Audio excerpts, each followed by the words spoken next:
Hey everyone, I'm Alia. On Christmas Eve, my parents swung open the massive double doors of our estate in Hillsborough and tossed my only suitcase onto the frozen marble steps. My younger sister, Viva, was standing right behind them. Arms crossed, smirking like she had just hit the Powerball jackpot. "Let's see how you survive now, big sis," she sneered. I dragged that suitcase through a thick, freezing fog. No money, no car. Nothing left to my name except the long cashmere coat keeping me alive. I collapsed onto a snow-dusted park bench just inside our gated community, shivering so hard my teeth wouldn't stop chattering. That was when she appeared, an elderly woman, barefoot, her skin turning an alarming shade of ashy purple, her silver hair whipped wild by the wind. She looked like the cold had already claimed her.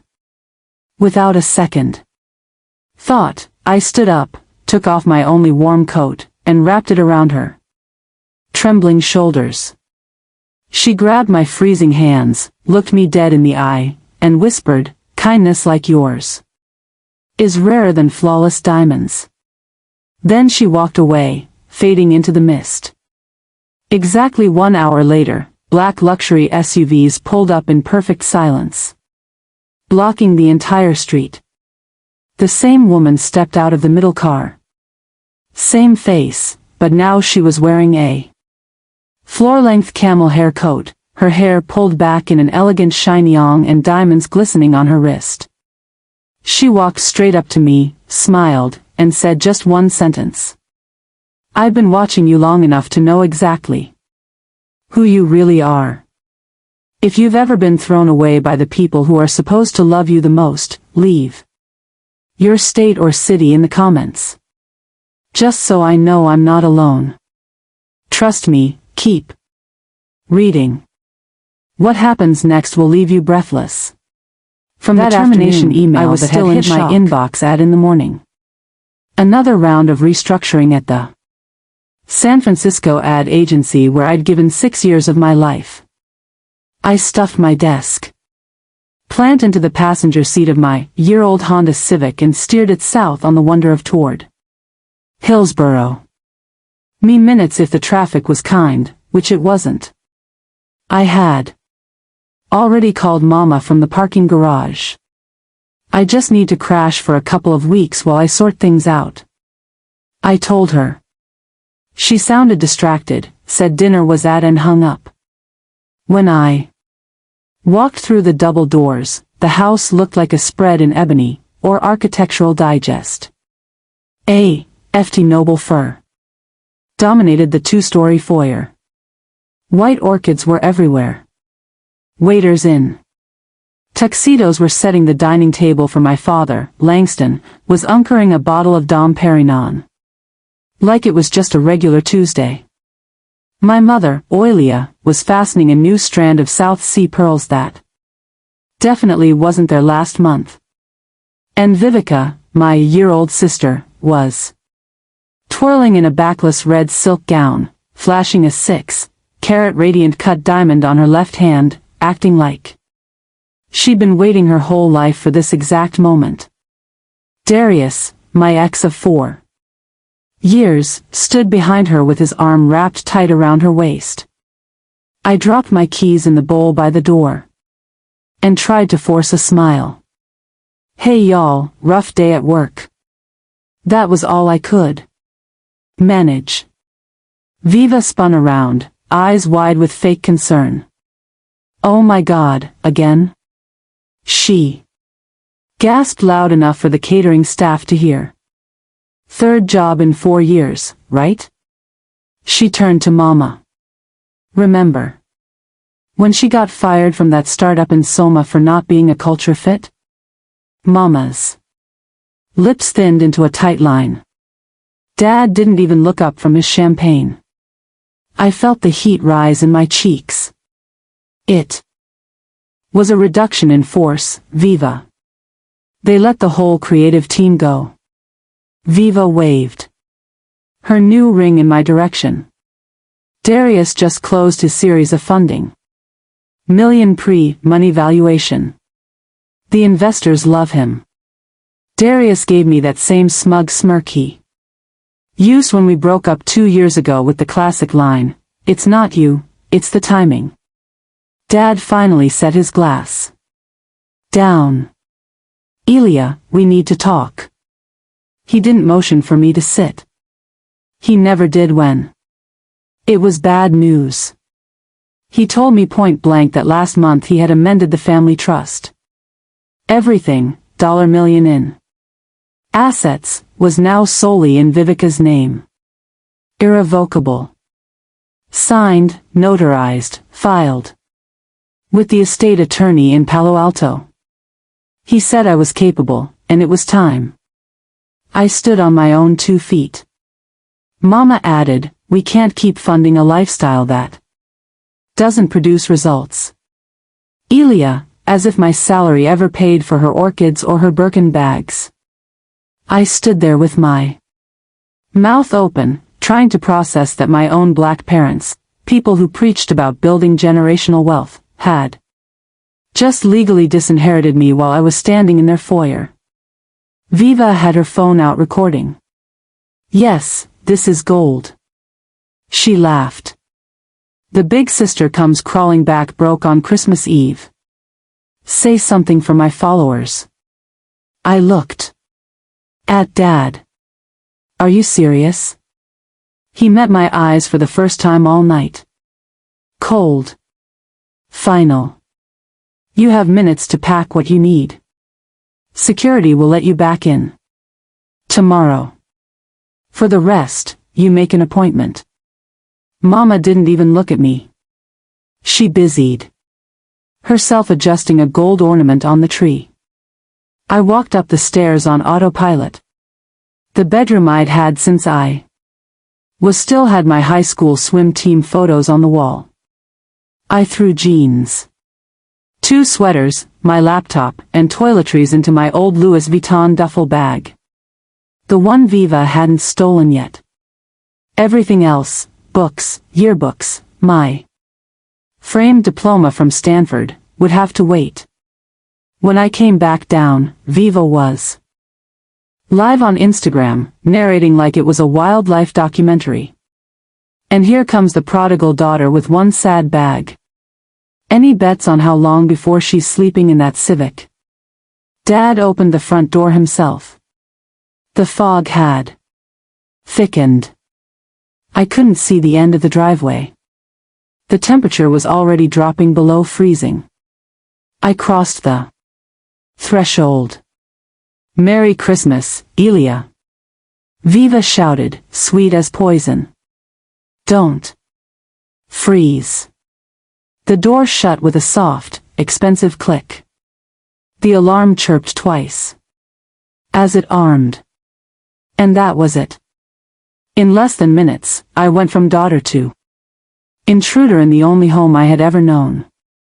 I stood on the marble steps in the dark, a suitcase at my feet, wearing the only warm thing I had left, that long cashmere coat.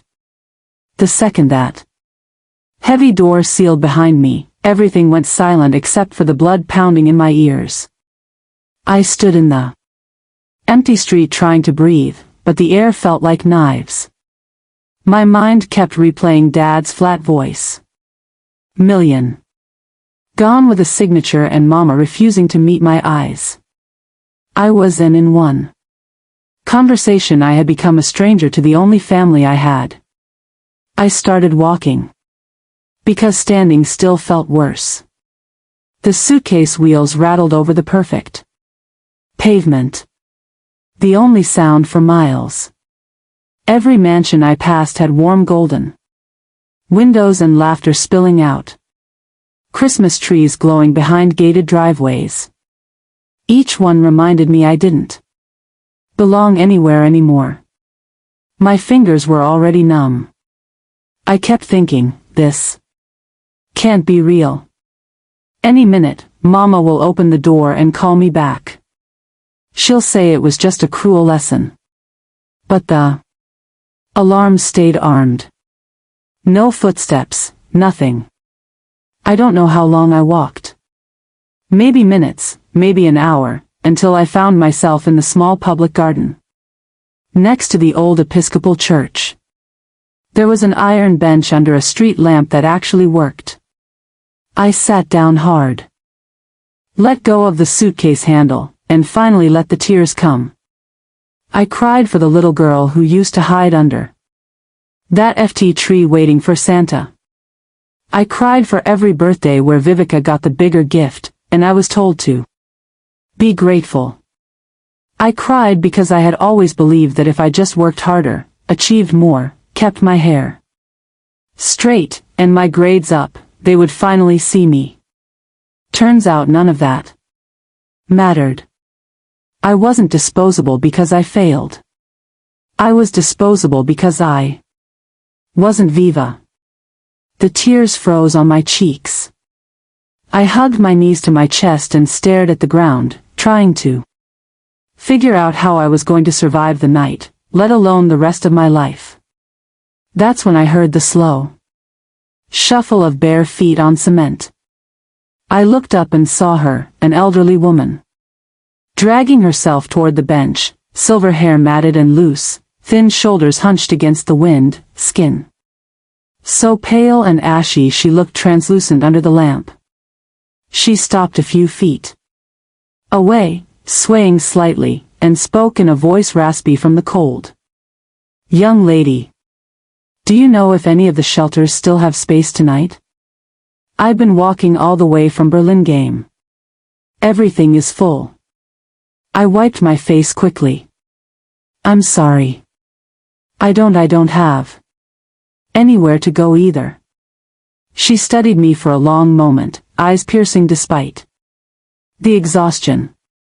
Then she slumped onto the bench next to me, leaving a polite distance.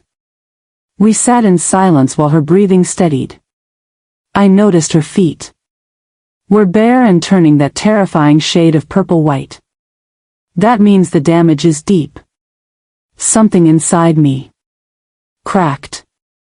Here was someone who had even less than I did tonight, and she was still polite enough to ask instead of demand. I felt ashamed of my own self-pity. Without saying a word, I stood up, took off the only thing stopping me from freezing, and draped it over her shoulders. She seemed startled, then closed her eyes as the warmth hit her. Her hands, thin, trembling, veins popping, reached up and clutched the fabric. She turned to me, tears shining in those pale eyes. "What is your name, child?" "Elia," I answered, voice cracking. She repeated it softly, like she was tasting something precious. "Thank you, Elia." Then she did something I'll never forget.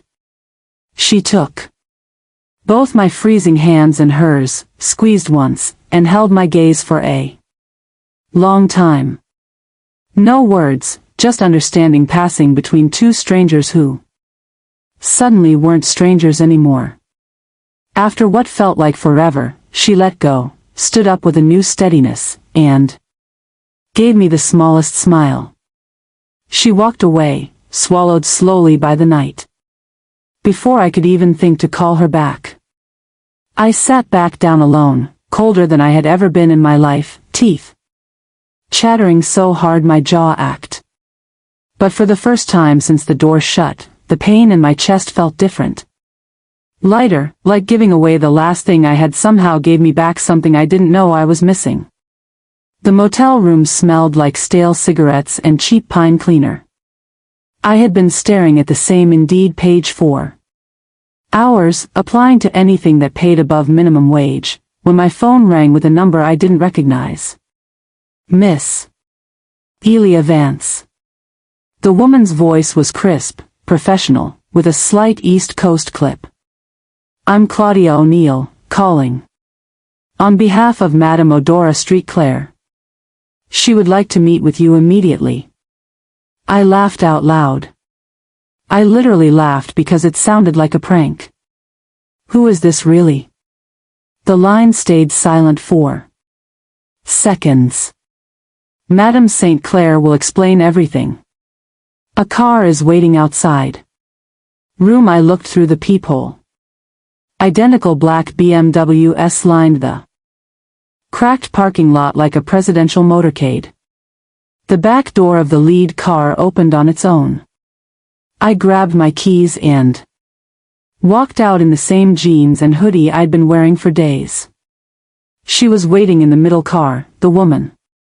From the bench, hair now in a flawless low bun, a camel hair coat cinched at the waist, red bottom heels catching the sun.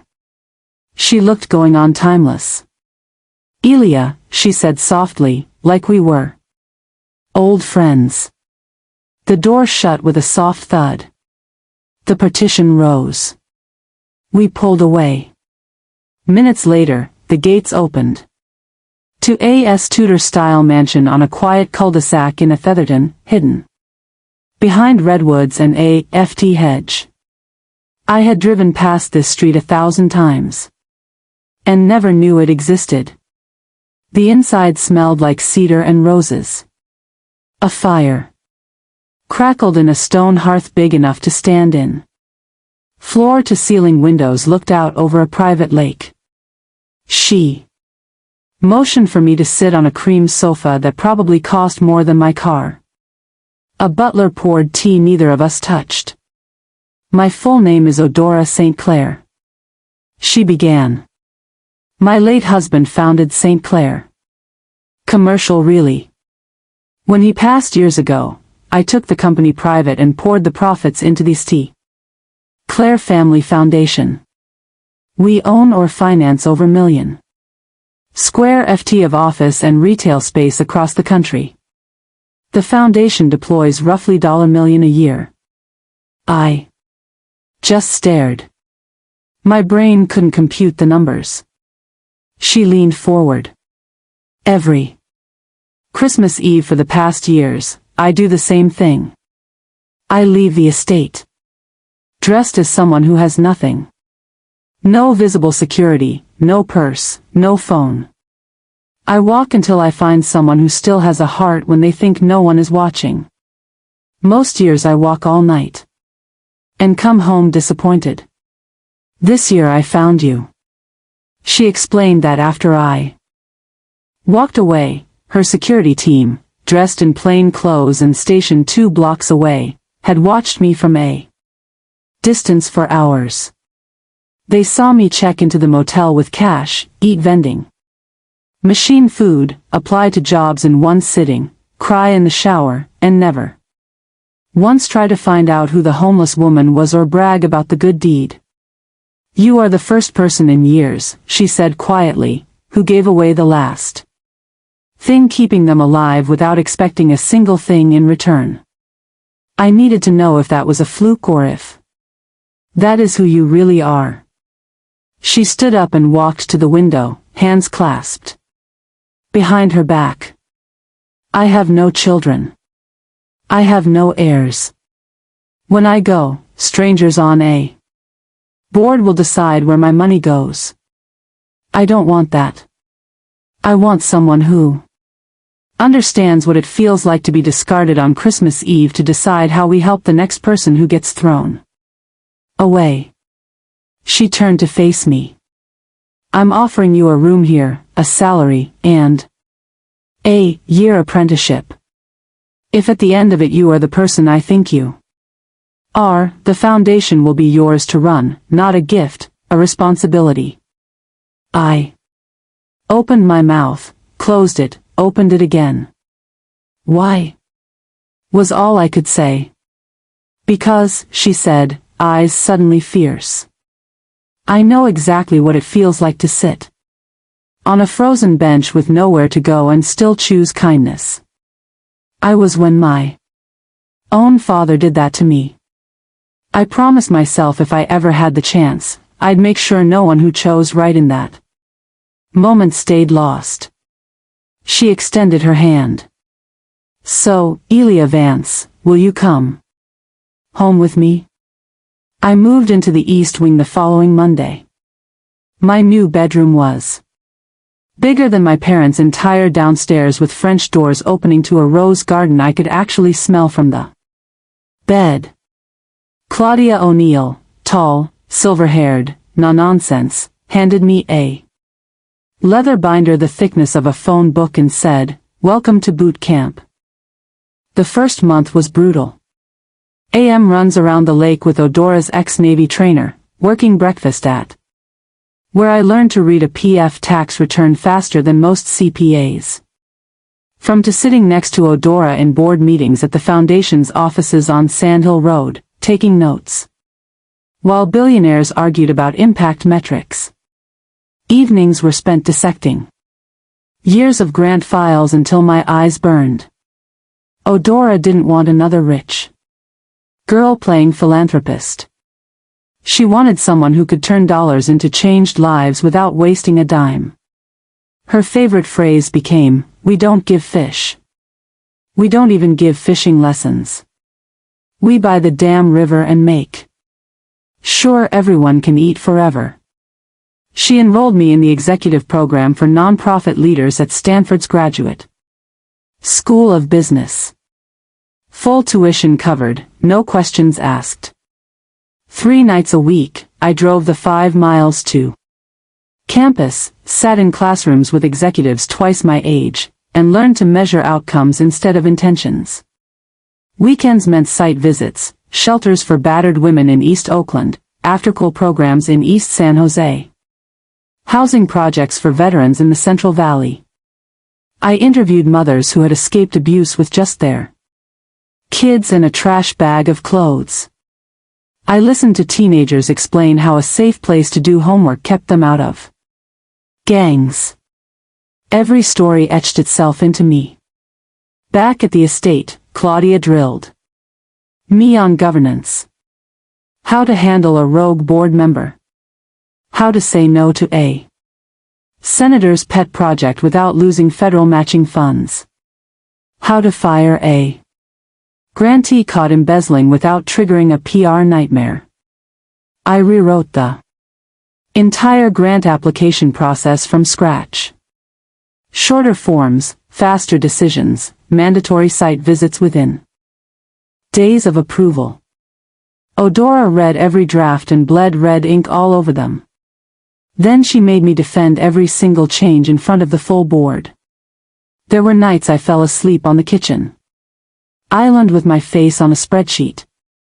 There were mornings I cried in the shower because I felt like an imposter who would never be good enough. But every time I wanted to quit, I remembered sitting on that frozen bench with nothing. And I kept going. June arrived warm and sudden. One Thursday morning, Odora texted me. Library. I walked in expecting another hour strategy session. Instead, she was alone, sunlight filtering through the stained glass, holding a single folder. She didn't sit. She slid the folder across the mahogany table and remained standing. Inside was an employment agreement on thick cream paper. Title, President and CEO, St. Clair Family. Foundation reporting line directly to the board, meaning her until she decided otherwise. Base salary dollar equity % stake in the foundation's endowment, currently valued at just under $1 billion. Authority, full decision-making power. Overall program starting year 3, subject only to fiduciary duty. I looked up, speechless. She finally sat down, folding her hands like she was praying. I didn't bring you here because you gave away a coat, she said. Anyone can be generous for minutes when a camera might be watching. I watched you for months straight. I saw you fight for a domestic violence shelter that every banker in the room wanted to defund because the numbers looked messy. I saw you sit on a folding chair in Oakland until midnight listening to a year-old girl explain why she couldn't go home. I saw you rewrite a page policy manual because one paragraph would have left transgender kids without a bed. Her Voice cracked just once. You have the mind I need, Elia, and you have the heart I lost a long time ago. The foundation is yours to steer. I'll stay on the board to keep the old guard in check, but day-to-day the river belongs to you now. I tried to say thank you, but nothing came out. She waved it off. Sign it before I change my mind and make you finish the endowment tax module first. I laughed through tears and signed. That night we opened a Chateau Margaux on the terrace, just the two of us, watching the sun dip behind the redwoods. She raised her glass to the girl who had every reason to turn bitter and chose kindness anyway. I clinked my glass against hers and to the woman who refused to let a good deed stay invisible. We drank for the first time since Christmas Eve. I felt like I was exactly where I was supposed to be. October smelled like wet leaves and money in San Francisco. I was in my corner office on the ND floor of California Street reviewing the final numbers for the second home campus when Claudia buzzed once and opened the door. Your sister and Darius Whitaker are downstairs.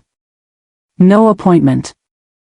I felt my stomach drop the way it used to when Vivica borrowed my clothes in high school and brought them back ruined. Tell security to send them up. They walked in looking like they had rehearsed the performance in the elevator ride.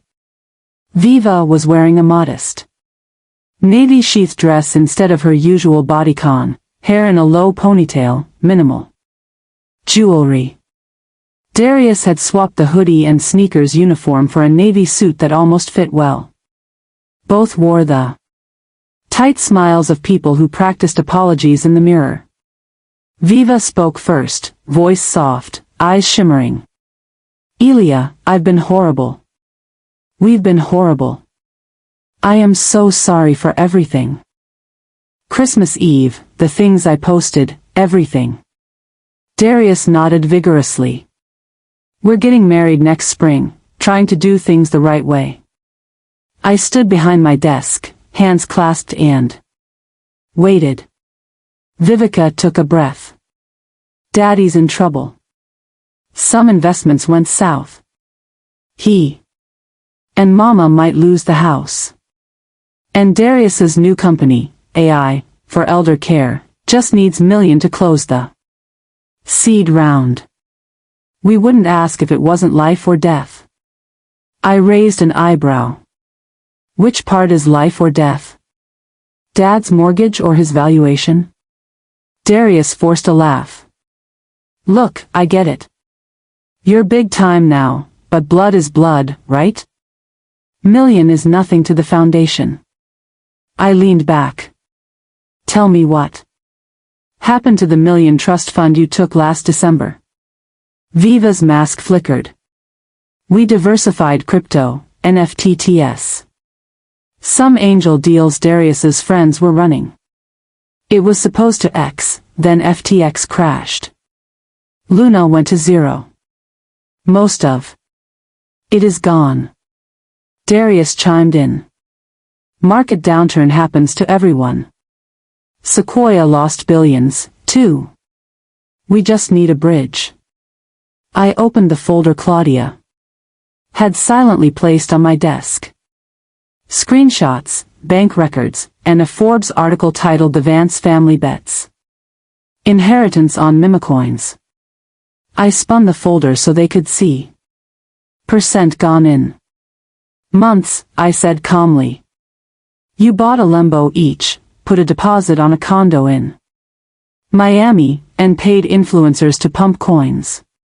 That's not a downturn, Darius. That's arson. Vivica's mask slipped. Seriously, you're going to sit there in your fancy office and let Mama and Daddy go homeless? I hit the intercom. Security to please. Darius tried sweet reason. Come on, Elia. $1 million is chump change here. You won't even miss it. The door opened. 2 guards in suits stepped in. I stood up. This foundation exists for people who never had a safety net. Not for people who set theirs on fire and now want mine. You aren't getting a dime. Not today. Not ever. Viva went scarlet. You ungrateful. She was already pulling out her phone recording as the guards took her elbow. By the time they reached the lobby, 3 paparazzi vans and a local gossip blogger were waiting outside the glass doors. Someone had tipped them off. Viva put on a full performance. Tears, trembling lip, screaming about the cold-hearted sister abandoning her own blood. The video hit TikTok in minutes.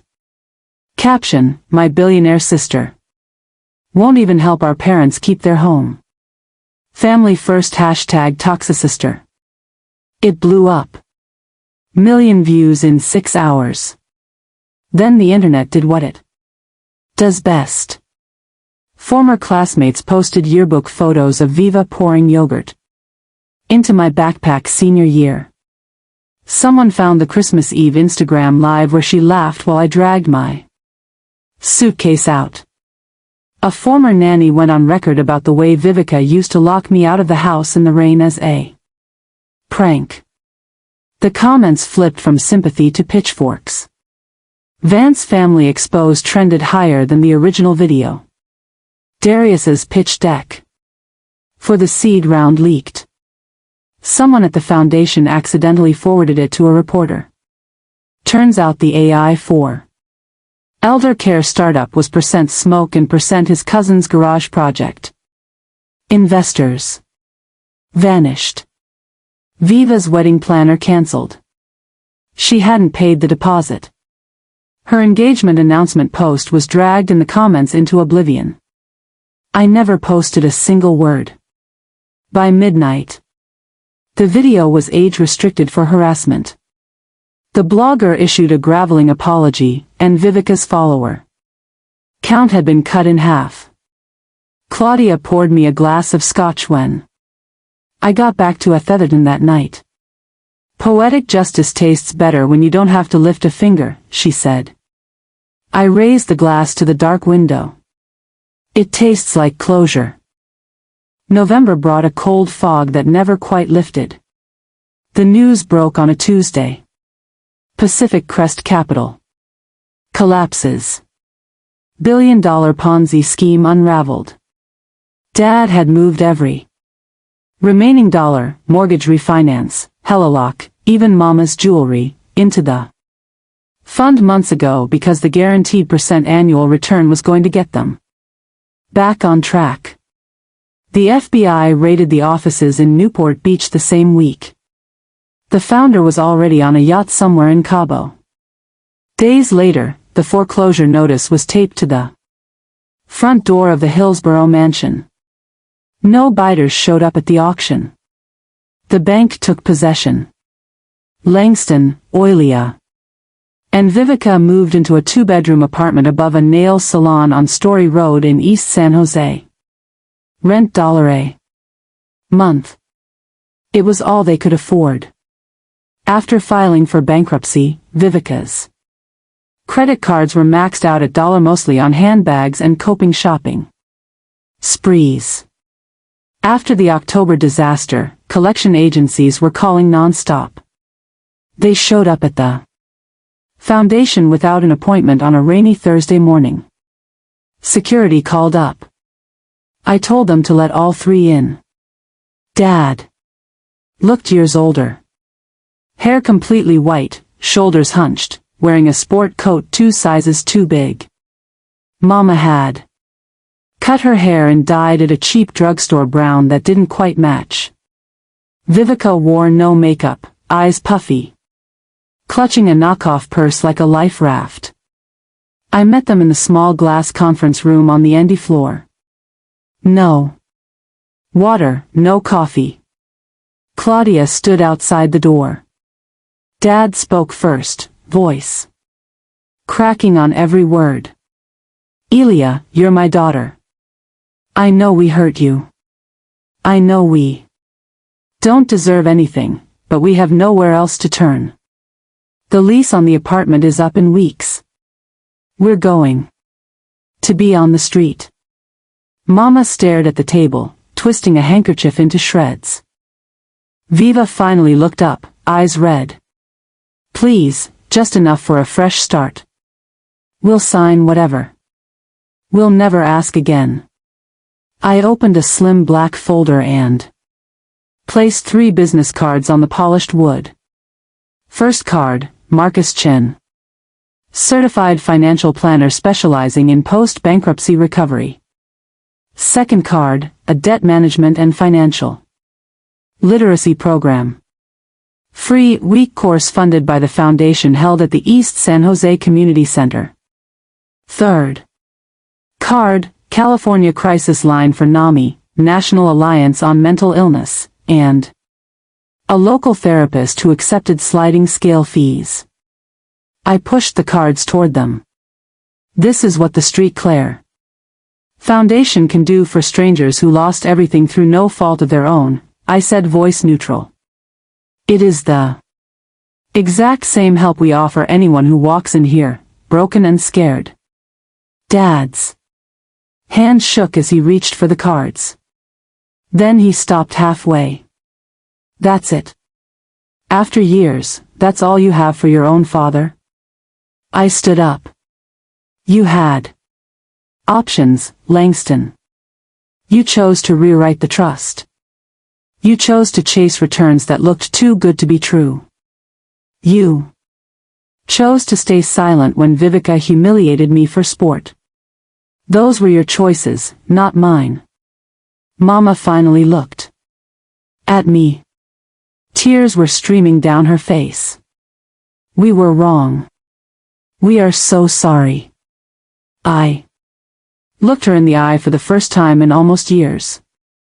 I believe you're sorry now, I said. But sorry doesn't rebuild a life. Work does. Courage does.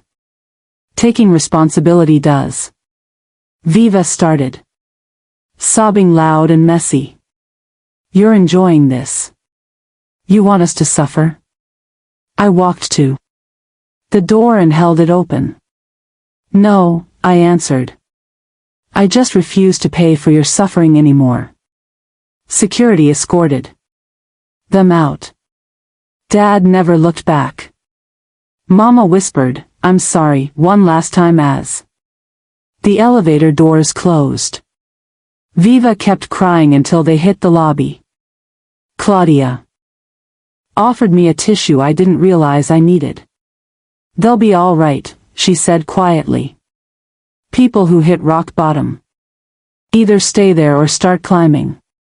You gave them the only ladder we're allowed to give. I nodded, watching the rain streak the windows. For the first time, the ache in my chest was gone. Not replaced by joy, just space. Space to breathe. The sky over East Palo Alto was the color of steel on opening day. Second home stood like a promise kept. For stories of glass and redwood wrapped around a courtyard where kids were already chasing each other between planters filled with rosemary and kale. People packed the plaza. Families who would live there, donors, city council members, every major news network, even the governor cutting the ribbon. I stood backstage in a simple black suit, heart beating louder than the brass band. Warming up. Claudia squeezed my hand once. Odora, elegant in winter white, gave me the smallest nod from the front row. This was the project I had bled for. Units of permanent supportive housing, on-site medical clinic, job training center, preschool, rooftop farm, and a policy that no one would be turned away for lack of paperwork. The mayor finished his speech. The crowd roared as my name was called. I walked to the podium. The microphone felt heavier than any trust document I had ever signed. I looked out at the sea of faces. Near the back, almost hidden behind a pillar, stood Langston, Aurelia, and Viva. Dad was wearing an old navy peacoat that hung loose. Mama was clutching a paper coffee cup like it might disappear. Viva had cut her hair short and looked strangely small without the armor of designer labels. I let the silence settle for 3 full seconds. 1 year ago tonight, I began, voice steady. I was kicked out of the only home I had ever known with one suitcase and nowhere to go. I learned that night what it feels like when the people who are supposed to catch you drop you instead. A ripple moved through the crowd. Cameras zoomed in. I also learned something else on a frozen park bench. True family isn't DNA. True family is the stranger who chooses to see you when you are invisible. True family is the hand that reaches out when you have nothing left to give in return. I turned and gestured to the building behind me. This is second home. Families will never again have to sleep in their cars because a landlord raised the rent. Kids will never again do homework in the back seat because the lights got cut off. And every single person who walks through these doors will be told the same thing. I needed to hear that Christmas Eve. You are not disposable. You are not alone. You are home. The applause started slow, then exploded. People stood up. Phones went up like a wave of light. I waited for it to crest, then spoke again, softer. So, every microphone had to strain to catch it.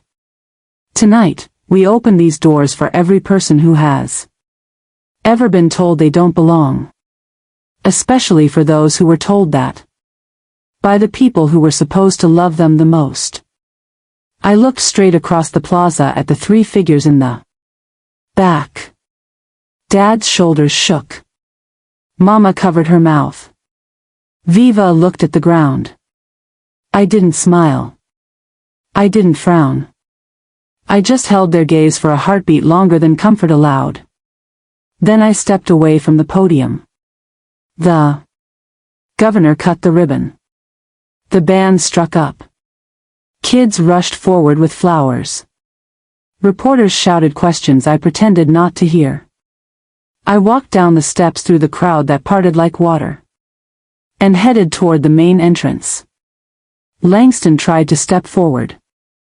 Elia. I kept walking. Not fast, not slow, just forward. Mama reached out a hand that never touched me. Vivica opened her mouth, closed it, and for the first time in her life, said nothing at all. I passed feet from them without breaking stride.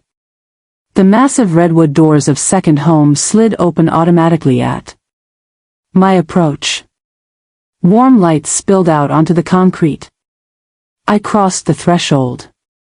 The doors slid shut behind me with a soft, final sound. I never looked back.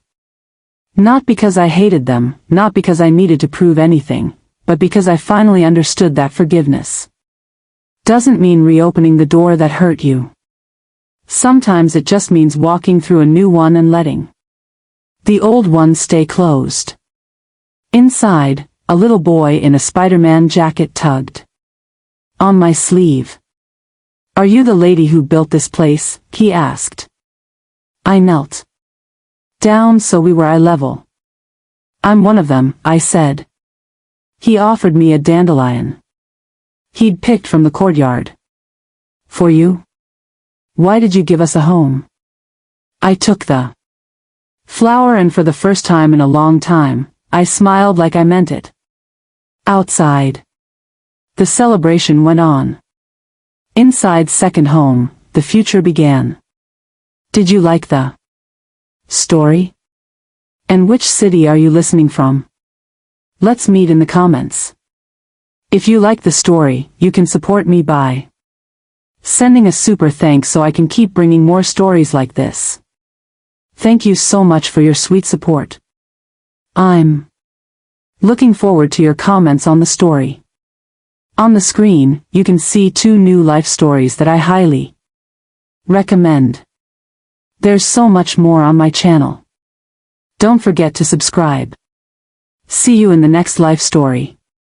With love and respect.